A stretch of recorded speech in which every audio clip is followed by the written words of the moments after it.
nous sommes en compagnie de Romain Clémenceau, donc responsable du programme Apex Startup Shaker, qui est un programme lancé par l'APEC à partir de cette année pour accompagner des startups comme la nôtre au national. Et donc, Romain s'occupe de ces programmes pour la Nouvelle-Aquitaine. Il est basé à Bordeaux. Et pour ma part, donc, je suis la fondatrice des Zemon Drops, hein, pour les nouveaux, hein, parce que ceux qui sont là depuis ce matin, vous allez me connaître par cœur maintenant. J'ai créé Zemon Drops il y a à peu près 3 ans avec l'ambition d'accompagner les entreprises dans le développement des compétences comportementales, donc des soft skills, des collaborateurs. Et aujourd'hui, nous travaillons pour des comptes comme les Crédits Agricoles, des grandes écoles comme l'école 42, etc. Donc aujourd'hui, on est rodé, hein, c'est une journée complète qu'on dédie aux sujets qui sont les nôtres, à savoir les neurosciences, les développements des compétences, la formation, et comment est-ce qu'on peut amener tous ces sujets-là sur la scène de la vie professionnelle de façon efficace, tangible, qu'on soit nous, en tant que professionnels de la fonction RH, mais aussi des collaborateurs, tout simplement parce qu'un RH est aussi un collaborateur, il ne faut pas l'oublier. Donc, sans plus tarder, je vais laisser Romain se présenter et puis il vous partagera aussi sa présentation. J'avais fait un petit... alors, Romain, contrairement au webinaire de ce matin, il a sa présentation à lui parce que on a énormément de chance d'avoir avec Romain une étude complète de la part de l'APEC, très récente, avec des données qui vont être, je pense, très pertinentes et très utiles pour vous à exploiter, à noter, pour vous accompagner sur votre trajet, encore une fois, soit des responsables ressources humaines, soit des collaborateurs, tout simplement. Donc, la thématique d'aujourd'hui, enfin, de ce webinaire, est bien la fidélisation des talents, toute la partie formation, donc learning, l'engagement et les soft skills. Mais avant ça, Romain, il va vous parler aussi de son enquête et de toutes ces données et pourquoi aujourd'hui, sur cette base-là, on peut parler de ces besoins de fidélisation, de learning, d'engagement, etc.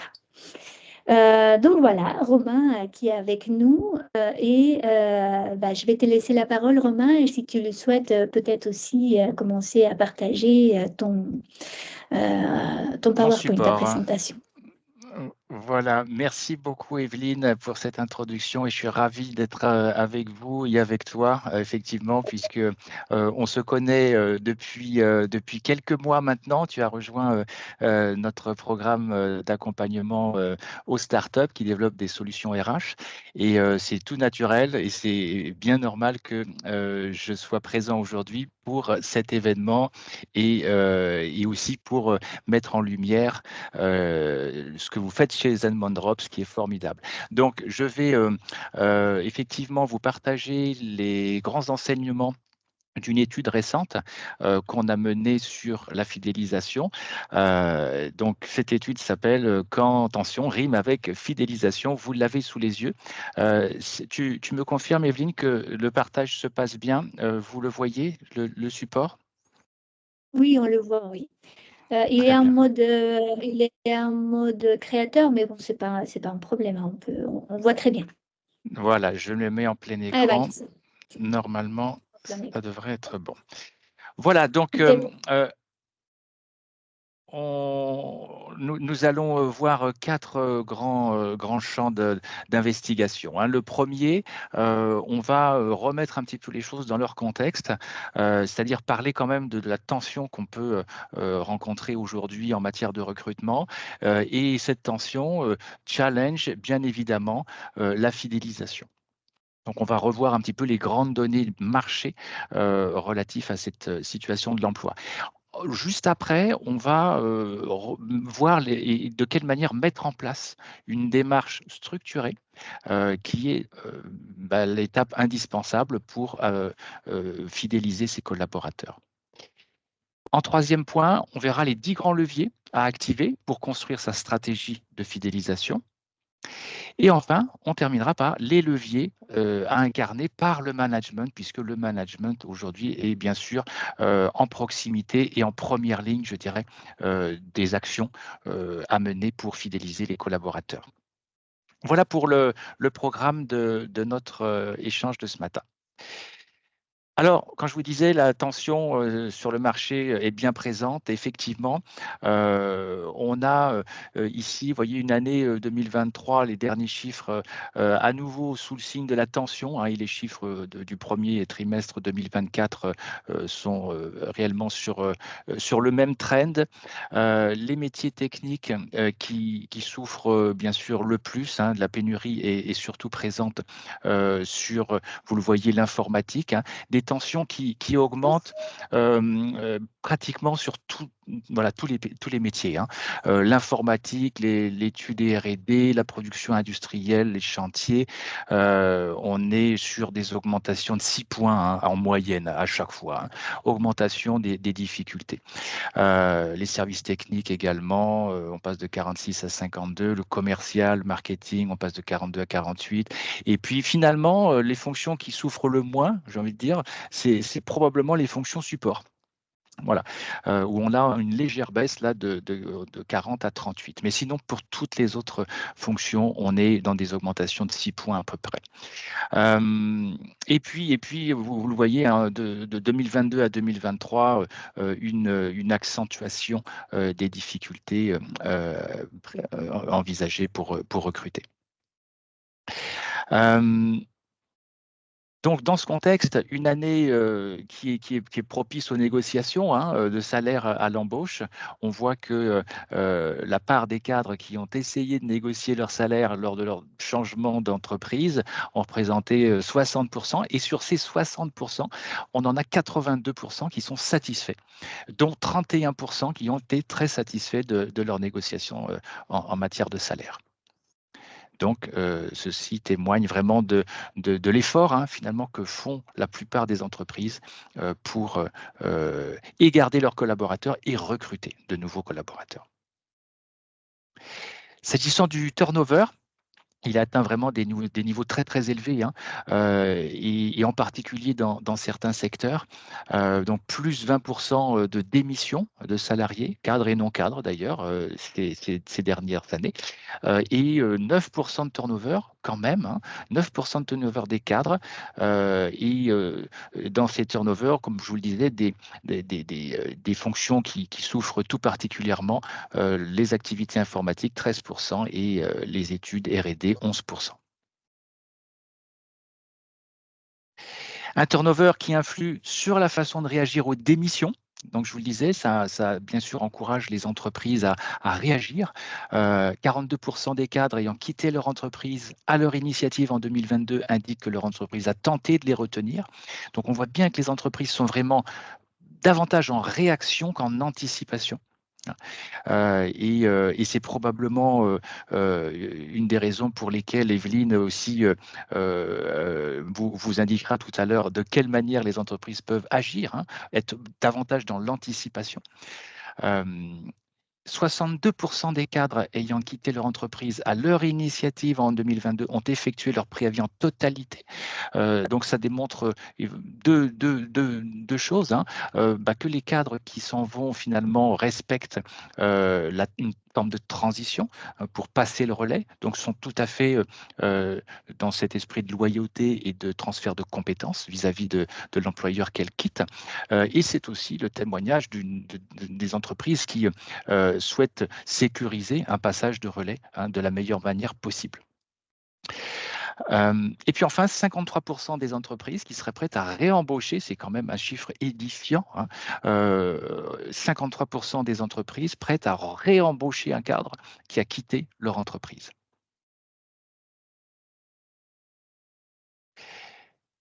Limiter les départs, c'est bien sûr un enjeu fort aujourd'hui, en particulier pour les grandes entreprises. Donc, vous voyez là sur la partie gauche de ce slide que finalement, les difficultés sont d'autant plus importantes que l'entreprise est grande. Voilà, donc on voit bien que près de 60% des ETI et des grandes entreprises ont aujourd'hui des préoccupations par rapport au départ ou à des risques de départ. Et finalement, près de 50% des TPE-PME, si on cumule les pourcentages que vous avez sous les yeux, 19%, 30%, on est sur finalement près de 50% des TPE-PME qui s'inquiètent du turnover. Donc, ce phénomène de turnover est quand même au cœur des sujets et pour limiter cet impact, les entreprises aujourd'hui rivalisent d'innovation, je dirais, et d'action pour retenir les collaborateurs. On passe au point 2. Mettre en place une démarche structurée, je vous le disais tout à l'heure, premier pas vers la fidélisation. Avec aujourd'hui quelques verbatims que je partage avec vous, alors très rapidement, mais qui témoignent d'un esprit qu'on pourrait interpréter comme étant un peu fataliste. Voilà, des entreprises qui subissent vraiment une situation. Vous voyez, j'en parle à mon DG, il me dit que c'est la grande démission d'un point de vue général, qu'on ne peut rien faire finalement. Donc voilà, une forme de fatalité. Un autre témoignage à droite, on reste de petite taille, on est limité quand même en moyens, même si on en a. Voilà. Et puis, un autre témoignage qui parle de manque de proactivité et que les entreprises sont plus en réaction, comme je vous le disais, qu'en anticipation. Donc, ce qui nous amène, côté entreprise, bien sûr, à poser le bon diagnostic au départ sur les causes de départ. Et là, il y a un travail de fond à mener. Et il faut cibler et adapter les actions en fonction des profils. Il est bien évident, et on l'a remarqué tout à l'heure, qu'on a moins de soucis à recruter sur les fonctions support. En revanche, sur certaines fonctions, et on va voir sans doute lesquelles, on peut peut-être avoir une action qui vient limiter les difficultés ou les circonscrire. Coordonner aussi les différents acteurs de la fidélisation. Il y a différentes parties prenantes dans l'entreprise. Ce n'est pas uniquement le turnover, l'affaire des RH. C'est aussi une véritable esprit de coopération entre les différentes parties prenantes de l'entreprise que les choses vont aussi progresser. Et puis enfin, fidéliser tout au long du parcours, depuis l'entrée dans l'entreprise jusqu'à la sortie, c'est ce qu'on appelle l'offboarding. Voilà, donc on va revenir un petit peu plus en détail sur ces 4 points. Donc d'abord, poser le bon diagnostic. Vous avez là sous les yeux la part des entreprises qui réalisent des entretiens de départ. Et là, plusieurs constats également. On voit que quand même dans l'ensemble, 61% des entreprises, toute taille confondue, réalisent des entretiens de départ. Néanmoins, vous voyez, quand on descend un petit peu dans l'analyse, on voit bien que les entreprises qui le pratiquent systématiquement reste faible. On est sur 35% dans l'ensemble, 34% pour les TPE, 37% pour les PME, 32% pour les ETI ou les grands groupes. Ça reste quand même seulement un tiers des entreprises qui pratiquent cet entretien de départ systématiquement. Et donc, qui sont davantage en réaction, encore une fois, et qui vont chercher, lorsque tel ou tel collaborateur stratégique quitte l'entreprise, à savoir pourquoi, mais davantage en réaction. Donc,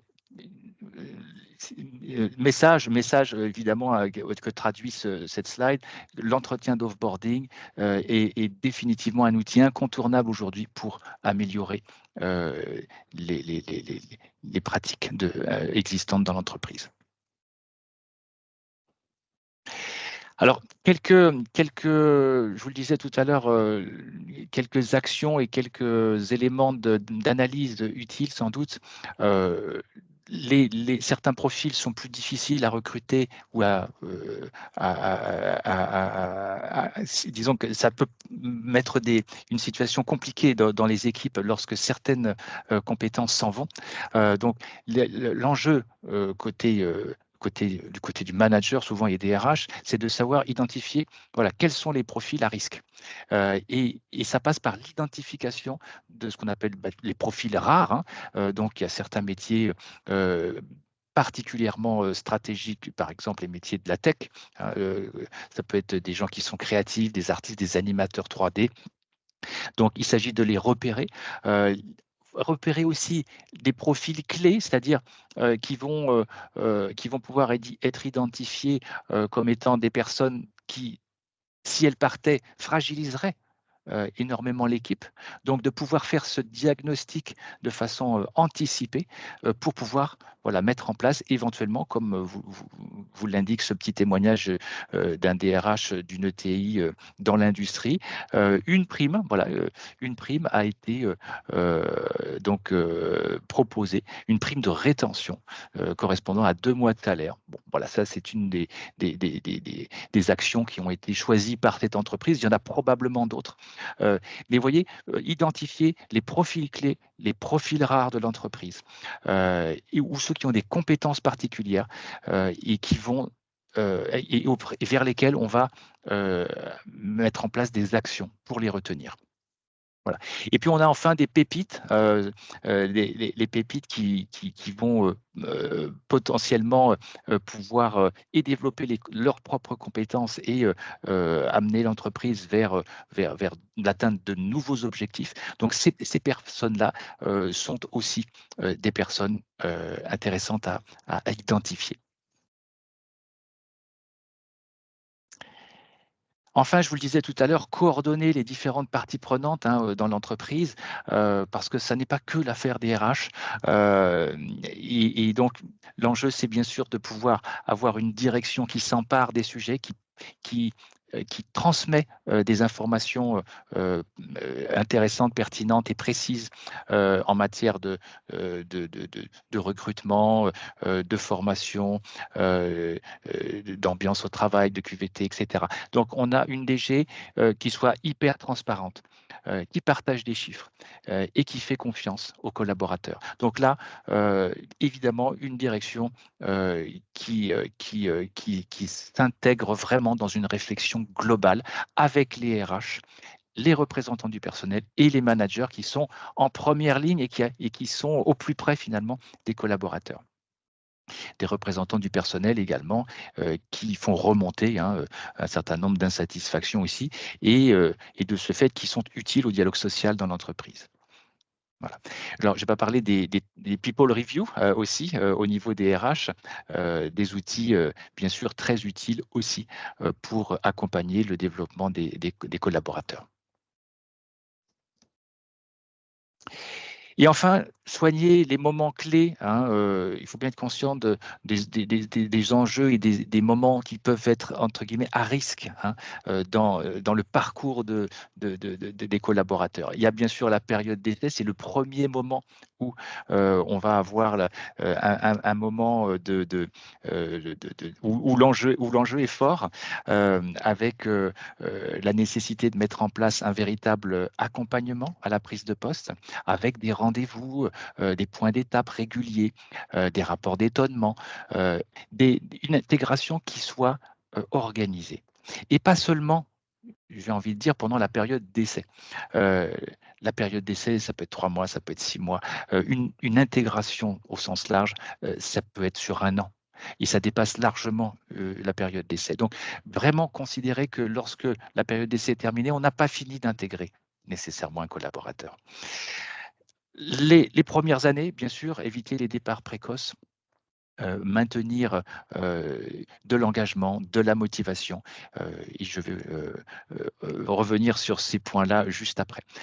La période où on est dans une forme de maturité dans son poste et dans son entreprise. Donc là, il s'agit d'accompagner le développement des compétences des collaborateurs, mieux prendre en compte ses aspirations individuelles, être à l'écoute de ses envies. Et puis enfin, le départ éventuel de l'entreprise et l'envisager de la meilleure manière possible, avec là aussi un rapport d'étonnement lorsque le candidat va quitter l'entreprise. Rapport qui va servir bien sûr à améliorer le développement des RH. Donc, les moments clés, c'est faire attention aussi aux demandes d'évolution et ou d'augmentation des collaborateurs, faire attention à ces phases ou ces périodes de réorganisation dans les entreprises. Euh, Être vigilant aussi sur l'incidence que peut avoir le départ d'un collègue dans une équipe ou d'un manager. Une période de forte charge aussi, qui viennent challenger les habitudes d'une équipe. Et puis aussi les événements de la vie privée, évidemment, qui peuvent avoir une incidence sur la vie pro. Voilà. Donc, penser expérience collaborateur, prendre en compte les éléments de la vie pro et perso des collaborateurs et, et se placer dans un véritable dialogue.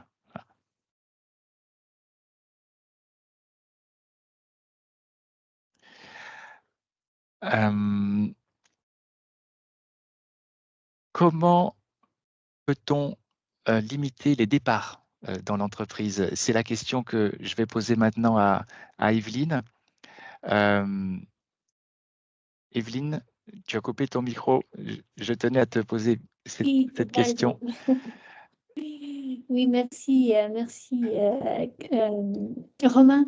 En fait, la question, c'est pas vraiment, je pense, de limiter les départs, parce que les départs vont, enfin, ça existe hein, et ça existera toujours. Et il faut se faire l'idée aussi que aujourd'hui, c'est très rare de retrouver des collaborateurs qui font une carrière dans une seule entreprise. Ça n'existe presque plus. Donc, la question, c'est plutôt comment faire en sorte qu'on les motive, qu'on les engage, qu'on les fidélise. Et la fidélisation va au-delà de la rétention, en fait, pour que pendant le temps qu'ils restent chez nous, bah, ils soient bien, qu'ils se développent, qu'ils soient performants, mais dans le sens où, parce qu'ils sont bien, parce qu'ils sont motivés, parce qu'ils se développent personnellement, et ben, ça va développer une certaine performance qui va être positive pour la personne déjà et pour l'entreprise. Donc, Alors, comment on fait ça? Eh bien, en les formant. L'une des trois raisons principales pour lesquelles un collaborateur parte, c'est le manque de développement personnel en entreprise, la mauvaise communication et la mauvaise ambiance dans les équipes et des taux de stress importants. Ce sont les trois motivations principales pour les départs des collaborateurs. Et donc, lorsqu'on les forme, lorsqu'on travaille, alors cette matinée est dédiée aux compétences comportementales, à l'émotionnel, à la gestion émotionnelle. Hein, je rappelle la thématique du numéro D de cette année, c'est la force des liens émotionnels. Quand on travaille ça, on forme des collaborateurs qui sont ouverts à l'échange, qui sont ouverts à la coopération, à l'innovation, qui se sentent bien, qui sont motivés et qui, lorsqu'ils vont partir, parce qu'ils ont choisi de vivre une nouvelle expérience professionnelle, parce que il y a peut-être un déménagement ou parce que effectivement il y avait une mauvaise ambiance dans l'équipe. Hein. Euh, bah, Quelque part, ces collaborateurs-là, il faut qu'ils partent en ayant une bonne image de votre entreprise. Et ça, c'est très important dans ce qu'on appelle la fidélisation. Ça va au-delà du fait que les collaborateurs restent chez vous. C'est quand ils partent, comme ils partent, comment est-ce qu'il va parler de vous? Et donc là, on est dans la marque employeur. Et comment est-ce qu'il va aussi, quelle relation il va avoir avec cette entreprise-là après son départ? Est-ce qu'il va vous renvoyer des nouveaux collaborateurs parce qu'il a bien parlé de ça? Est-ce qu'il va peut-être même venir avec des nouvelles compétences et avec beaucoup plus d'enthousiasme qu'avant? Est-ce que quand il était chez nous, on l'a fait grandir? Parce que fidéliser, quelque part, on s'est posé la question avec des coéquipiers, qu'est-ce que c'est que la fidélisation? Finalement, on s'est dit que la fidélisation, c'est faire grandir. C'est ça la fidélisation. On ne peut pas s'attendre à vraiment garder un collaborateur, à moins qu'il ait envie de rester, qu'il soit motivé et que vraiment ça se passe bien. Mais si on est dans la dynamique de vouloir garder un collaborateur à tout prix alors qu'il ne se sent pas bien et que les équipes ne sont pas bien, c'est pas la peine. Hein. Donc voilà, former, anticiper, travailler sur l'émotionnel, et pas que, hein, mais aujourd'hui, ça fait partie des choses qu'on doit développer dans les entreprises.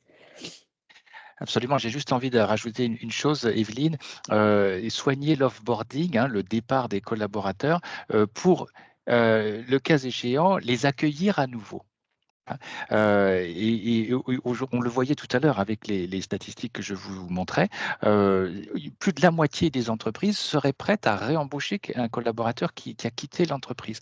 Donc d'où l'importance aussi, compte tenu des tensions qui peuvent exister sur le marché, de garder une bonne relation avec les collaborateurs de l'entreprise qui, pour des raisons X ou Y, ont dû partir, mais qui sont susceptibles de revenir. Donc, l'offboarding est vraiment aujourd'hui une étape à soigner tout particulièrement. Merci Evelyne pour ce complément. On passe au point 3 sur les 10 grands leviers à activer pour construire sa stratégie de fidélisation. Et là, j'ai une petite photo marrante à vous partager avec notre cher Georges Brassens qui dit c'est bien beau tout ça, mais c'est quoi les leviers d'une bonne stratégie de fidélisation? Alors, on va justement les revoir. Alors, d'abord, c'est penser à la rémunération et à l'évolution de la rémunération. C'est aujourd'hui un des premiers leviers hein, que l'on peut activer. Alors, ça peut être un sujet épineux hein, à certains moments, on en a conscience, mais l'effort que vous allez consentir à ce niveau-là peut être déterminant. Hein. Donc, l'évolution de la rémunération. Favoriser aussi l'évolution, Evelyne, tu en parlais à l'instant, hein, fidéliser, c'est avant tout faire évoluer ses collaborateurs. Dans quelle mesure, au sein de l'équipe ou de manière transversale, je peux faire évoluer un collaborateur? Voilà. L'évolution, c'est vrai que souvent, on la voit souvent de manière verticale. Et effectivement, ça peut être un facteur limitant d'avoir cette représentation. Pensez que une évolution peut aussi être celle d'un élargissement de son périmètre d'action. Et peut-être varier, hein, varier les activités, les missions au fil du temps ou d'une année sur l'autre. Veillez aussi à l'intérêt et au renouvellement des missions, je vous en parlais à l'instant. Être attentif aussi à la charge de travail. Alors là, effectivement, on a aussi un point très, très intéressant et important s'agissant de l'équilibre vie pro, vie perso. Hein. On a une attention toute particulière aujourd'hui à porter à cette charge de travail. Les entretiens sont obligatoires d'ailleurs hein, pour vérifier que chacun reste dans des limites acceptables. Hein. On parle de droit à la déconnexion aussi, hein, s'assurer que les collaborateurs ne soient pas amenés régulièrement finalement à travailler les fins de journée ou un samedi et un dimanche. Voilà. Donc là, aujourd'hui, cette attention et cet intérêt et cette écoute que vous allez avoir auprès de vos collaborateurs sur la charge de travail, c'est bien sûr un élément de la qualité de vie au travail. Et je dirais que c'est une obligation même. Hein, voilà. Donc, c'est un entretien que vous devez mener chaque année pour le mesurer.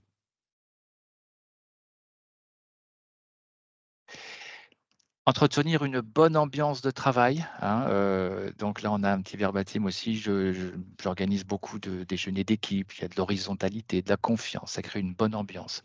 Donc effectivement, ne pas hésiter à se diriger vers ces moments de convivialité. Laisser de l'autonomie aussi dans le travail, ça fait partie des choses qui ressortent hein, de nos enquêtes menées auprès des entreprises.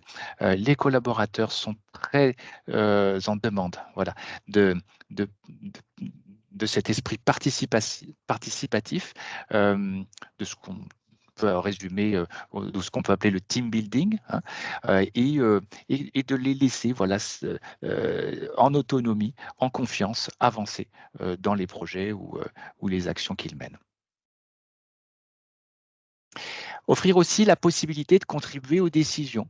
Là aussi, on voit que les collaborateurs sont dans un état d'esprit qui a changé. Voilà.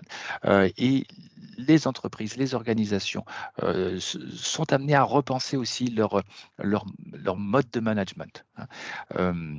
Voyez, on voit encore un témoignage à chaque comité de direction. On convie, par exemple, c'est ce qui est en place dans cette entreprise qui témoigne, on convie 1 ou 2 salariés qui sont volontaires pour participer et échanger sur des sujets sensibles lors d'un CODIR. Voilà. Donc ça permet effectivement aux équipes de pouvoir réaliser, comprendre que leur avis est important et que la direction tient compte de ce que les équipes remontent. Et enfin, témoigner de la reconnaissance. C'est une des raisons aussi principales pour lesquelles un collaborateur peut avoir envie de s'en aller. Donc, la reconnaissance reste vraiment un levier très important. Féliciter individuellement et collectivement les collaborateurs, c'est important. Et enfin, soigner le cadre et les outils de travail. On a vu beaucoup d'entreprises ces 2 ou 3 dernières années au sortir du Covid revoir un petit peu leurs locaux pour les rendre plus collaboratifs, plus, je dirais même dans certains cas, plus cosy, voilà, plus chaleureux. Des endroits qui favorisent les discussions informelles. Donc, on a là aussi une attention toute particulière à mettre en place aussi au sein de l'entreprise, des locaux de l'entreprise, les conditions qui vont permettre des échanges optimisés, je dirais. Et enfin, développer la RSE. Les candidats sont extrêmement sensibles. Et d'ailleurs, on peut voir à ce niveau-là une forme de dichotomie, si je puis dire, entre les attentes des collaborateurs ou des candidats et ce que les entreprises communiquent et disent. On voit bien qu'il y a un décalage à ce niveau-là. Les entreprises semblent ne pas avoir encore pris toute la mesure de ces sujets-là et à quel point ces sujets-là sont importants pour séduire les candidats et les rendre attractifs. Donc, je vois Evelyne qui approuve. C'est vraiment des sujets aujourd'hui, les engagements sociétaux et environnementaux qui sont au cœur de nos entreprises. Pour résumer tout ce qu'on a dit jusqu'à présent, penser évolution des rémunérations, penser évolution professionnelle, c'est ce que disait Evelyne tout à l'heure, penser l'intérêt des missions, être très attentif aussi à l'équilibre, vie pro, vie perso, développer une meilleure ambiance de travail, la meilleure possible, mettre en place de l'autonomie, la possibilité de contribuer aux décisions, témoigner de la reconnaissance, encore une fois individuelle et collective, le cadre de travail, le rendre le plus agréable possible, et puis avoir une politique RSE et s'engager au-delà des mots, j'ai envie de dire, et pouvoir apporter la preuve des engagements que l'entreprise prend. C'est important.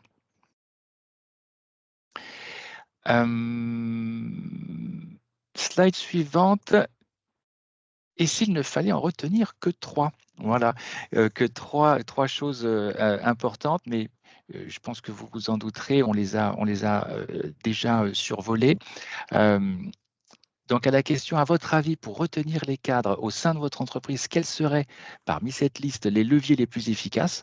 On voit bien que la rémunération, j'ai commencé par ça tout à l'heure, vous vous rappelez, la rémunération reste vraiment en position numéro 1 sur le podium, à 55%. Et puis vient ensuite permettre un meilleur équilibre, vie privée, vie professionnelle. Et puis en 3, favoriser une bonne ambiance de travail. Voilà, donc Evelyne, alors, avant de te passer la parole, je lis quand même les autres items qui sont quand même importants, même s'ils ne sont pas sur le podium. Davantage exprimer de reconnaissance, on se l'est dit, hein, envers les collaborateurs, les féliciter.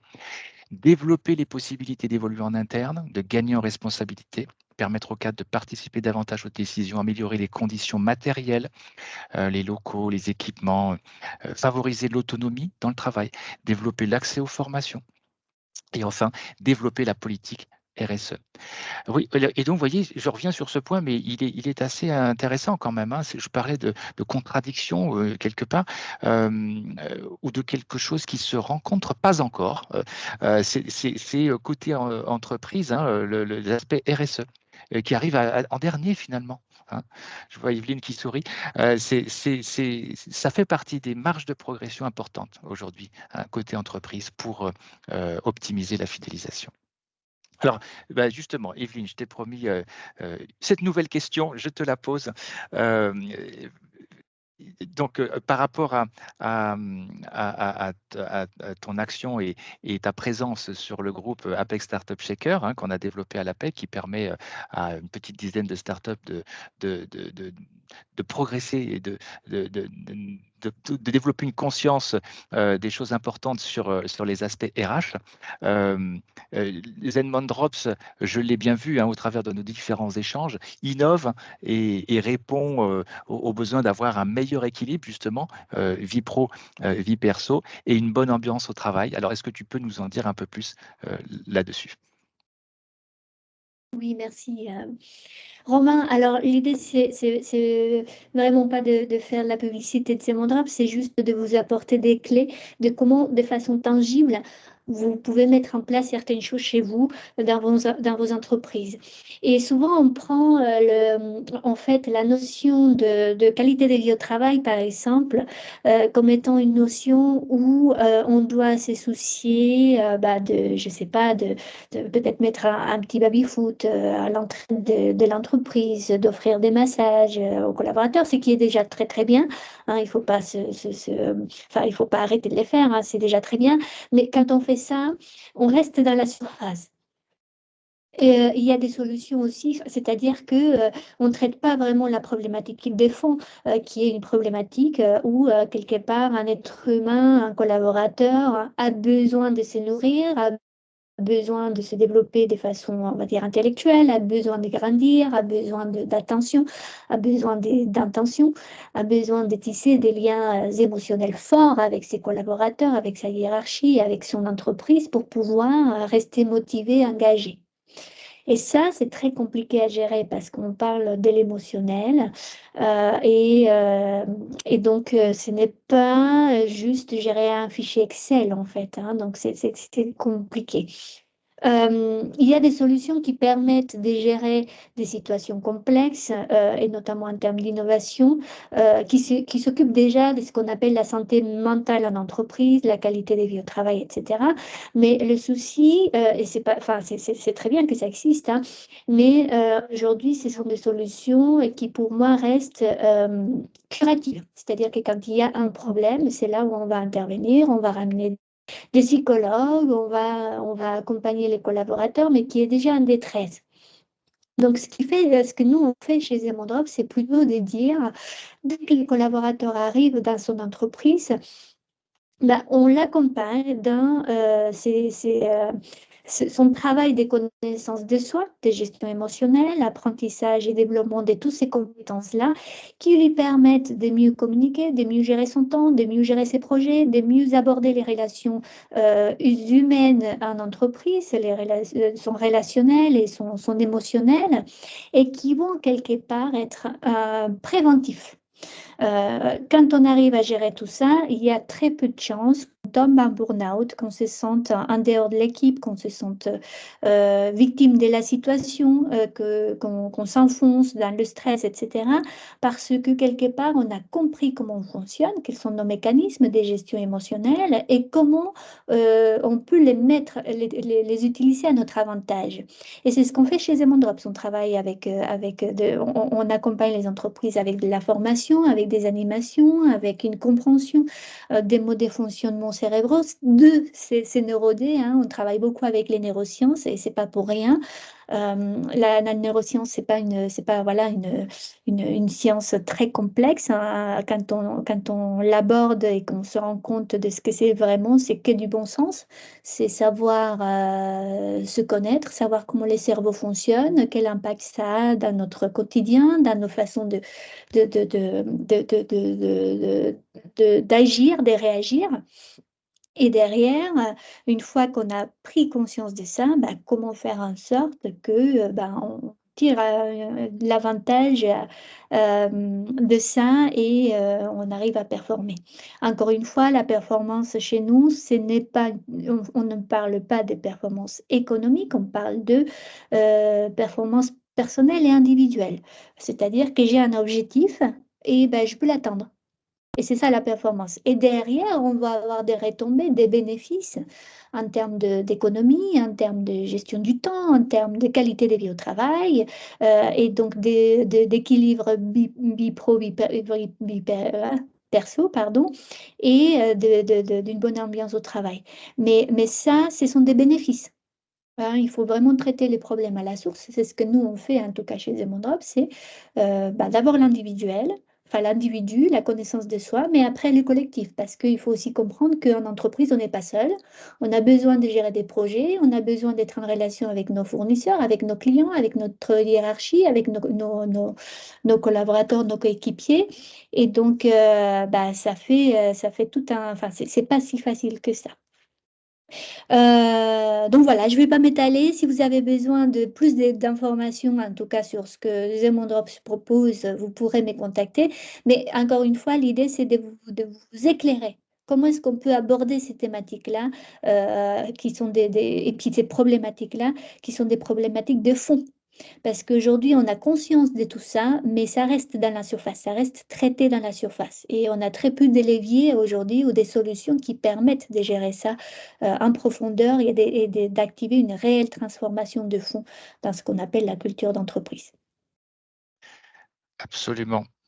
J'abonde dans ton sens, Evelyne.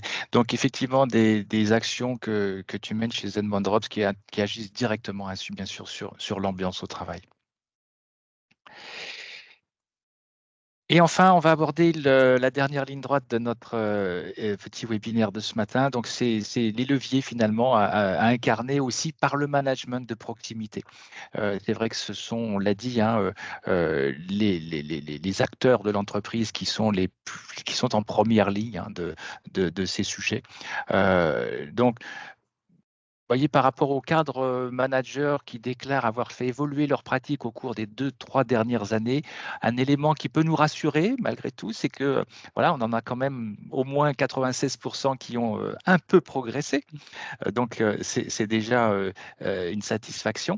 Et sur ces 96%, là où les managers ont le plus évolué, c'est, vous voyez, sur l'autonomie, par exemple. Ils délèguent davantage, à 38%.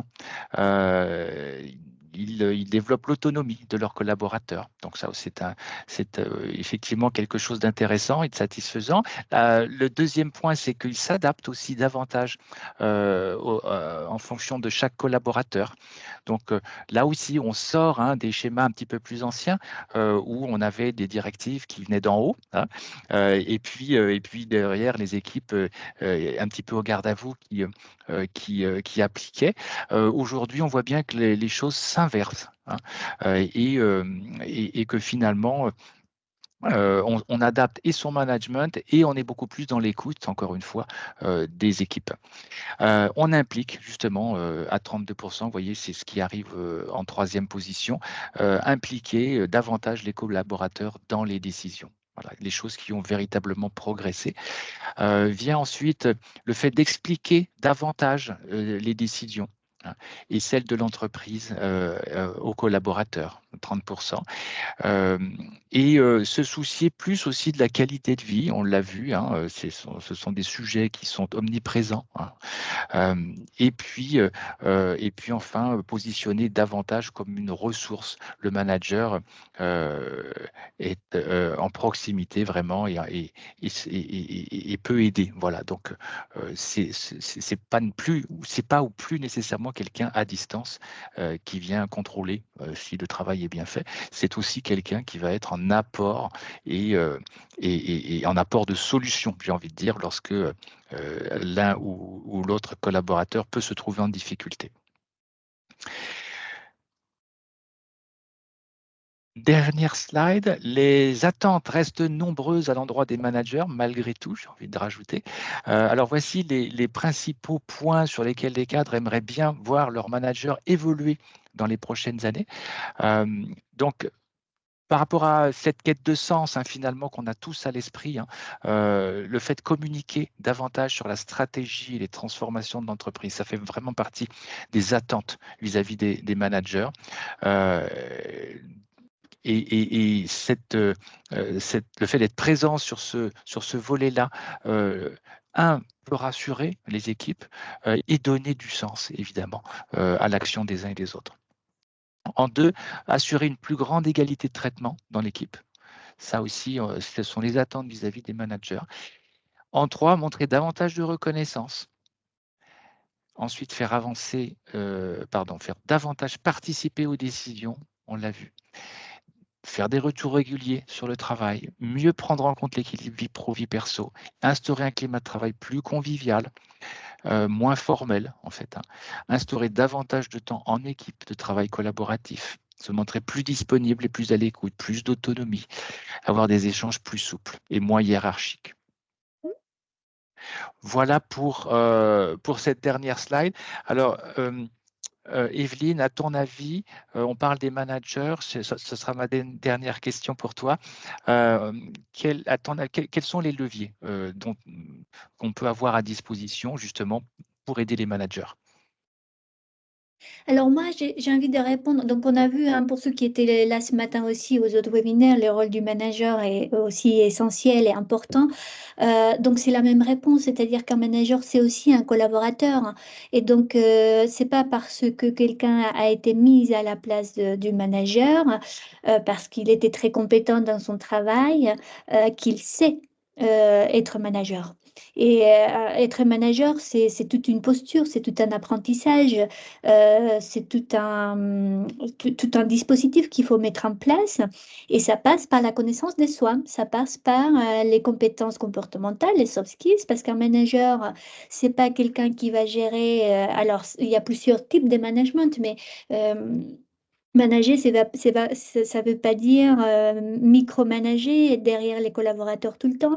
Aujourd'hui, alors moi je me suis pas présentée, mais j'ai étudié à Oxford et au MIT dans toutes ces notions de leadership, de gestion, enfin de leadership organisationnel, de neurosciences appliquées à la vie professionnelle.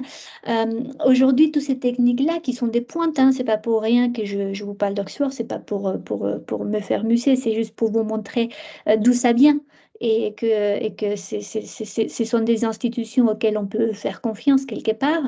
On est dans une posture plutôt de leader que de manager. Et qu'est-ce que c'est qu'un leader dans ces contextes-là? Parce que finalement, on est tous leaders, hein. Le leader, c'est celui qui inspire. Donc, la personne qui est à l'accueil ou le directeur d'entreprise, s'il vous inspire, c'est un leader.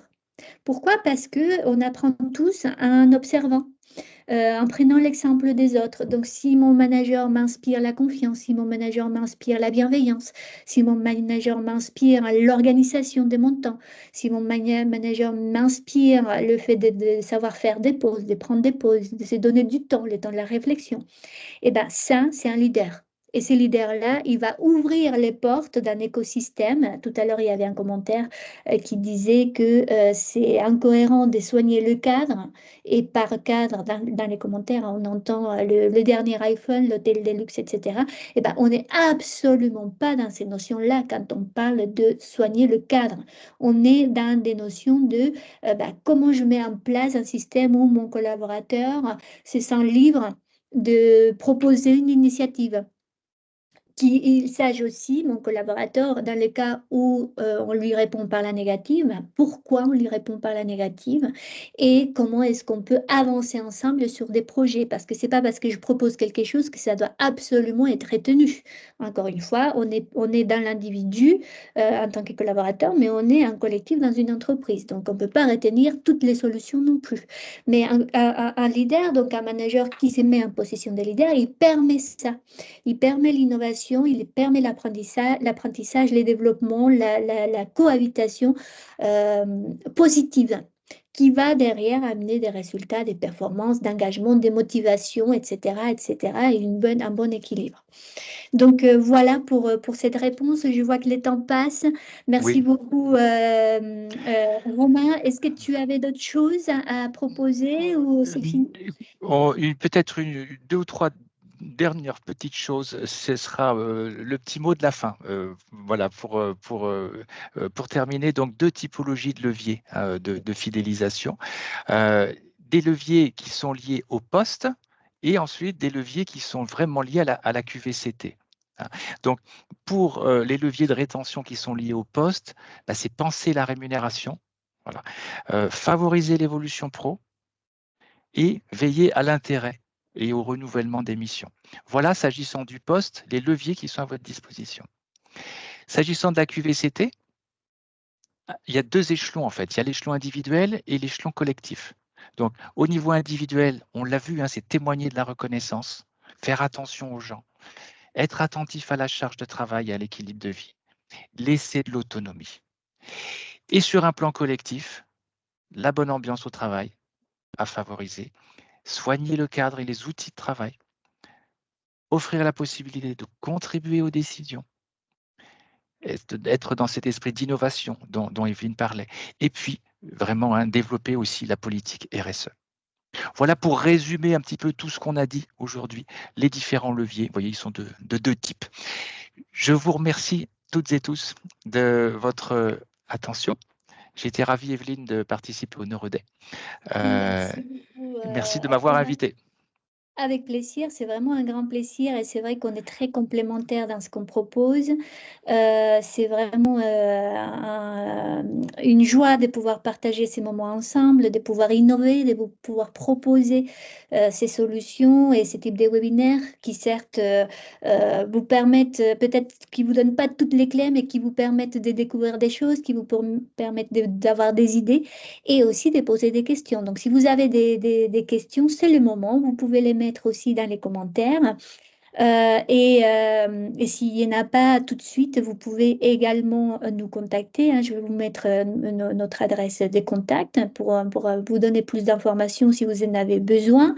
Vous pouvez toujours nous suivre sur notre page LinkedIn pour avoir toutes les informations sur des animations qu'on continuera à faire dans les mois à venir. Et vous aurez accès au replay qui va arriver très bientôt si vous êtes inscrit dans la liste donc, des participants à ces webinaires. Vous recevrez les replays et vous pouvez toujours participer donc, à la table ronde de ce soir sous la thématique des liens émotionnels avec le CNRS, avec Camille Lacour et avec moi-même. En direct, si vous êtes ici en France et à Angoulême, et à distance, totalement gratuitement, en vous inscrivant sur les liens que je vais mettre dans les commentaires également. Je vais vous mettre aussi un petit lien pour ceux et celles qui ont apprécié ces webinaires et qui souhaitent nous aider à grandir en nous mettant un commentaire sur un avis Google. Je vous souhaite aussi une très belle journée. Si vous n'avez pas de questions, est-ce qu'il y a des questions? Est-ce qu'il y a des choses que vous souhaitez évoquer? Et si ce n'est pas le cas, ben, je vois pas des commentaires venir. Donc, je pense que vous avez peut-être envie d'aller casser la croûte parce que pour ceux qui sont en métropole, il va être déjà midi et donc on va pas tarder à y aller. Merci à tous pour votre participation. J'ai vu qu'il y avait pas mal de personnes qui ont participé à la totalité des webinaires. Donc, on a été ravis de vous avoir, d'avoir partagé cette matinée avec vous. Encore une fois, Romain, très heureuse de t'avoir eu aussi dans ces neurodés. Je suis ravi. Evelyne, excuse-moi, avant de nous quitter, il y a une question qui vient d'arriver, je ne sais pas si tu l'as vue. Pour se quitter, allez, une petite question qu'on va traiter. C'était à quel moment le turnover commençait à devenir inquiétant? Alors, voilà, selon des études croisées, on considère qu'un turnover normal se situe autour de 5%. Dès l'instant où il passe au-dessus, voilà, on peut commencer à se poser des questions. Voilà. Parfait. Eh bien, merci beaucoup. Il y avait une question aussi sur les slides. On va faire simple parce qu'on a eu énormément d'inscrits et on doit gérer aussi la soirée et aussi, enfin, on a énormément de choses. Donc, vous accéderez automatiquement au replay parce que vous êtes inscrit à cette liste-là. Et dans le replay, vous avez évidemment tout le contenu auquel vous avez pu accéder ce matin. Donc voilà pour répondre à ça. Merci encore à tous pour votre participation et à tout à l'heure pour ceux et celles qui se connectent pour le Neurodé ou qui nous retrouvent en direct à Angoulême. Et Romain, encore une fois, un grand merci pour ton accueil, pour ta participation, pour l'accompagnement de l'APEC Startup Shaker et à très bientôt. Bon Merci à appétit tous. pour ceux qui... Bon, à Bonne très bientôt, journée. au revoir.